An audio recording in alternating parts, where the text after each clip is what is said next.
let nothing be wasted. Maraming batang nagugutom sa kalsada.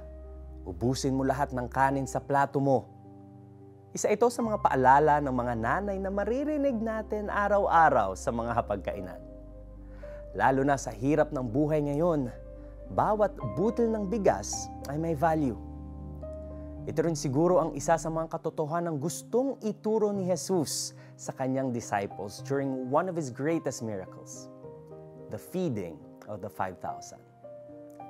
Kahit kaya ni Jesus mag-provide ng unlimited bread para sa lahat, He asked His disciples na kunin ang mga sobrang tinapay.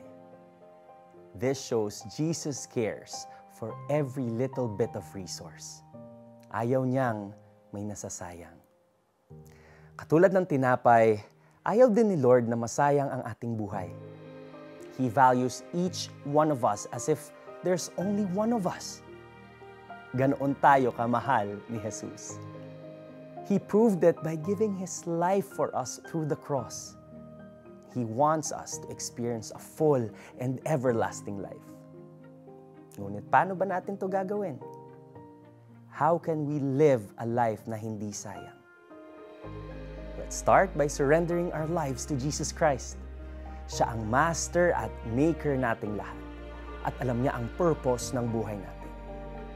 As we hear His voice and obey His word, we can use and manage the gifts He gave us. Ito yung ating time, talents, treasure, truth, and testimony. He also is with us through the Holy Spirit, ensuring that we are guided and comforted. At the end of the day, we all want to live a life with no regrets. So don't waste your life. You are loved. You are valued. Hindi sayang ang buhay mo at huwag mong sayangin ito. Let's pray. Lord Jesus, salamat po for reminding us that we are valued and loved. Help me become a better steward of the life You gave me. In Jesus' name I pray. Amen. Be intentional on how you manage your 5 T's in life. Your time, talent, treasure, truth, and testimony. Ask God for wisdom to be a good steward of these areas. Nang makakain na ang mga tao, sinabi ni Jesus sa mga alagad, ipunin ninyo ang lumabis ng di masayang.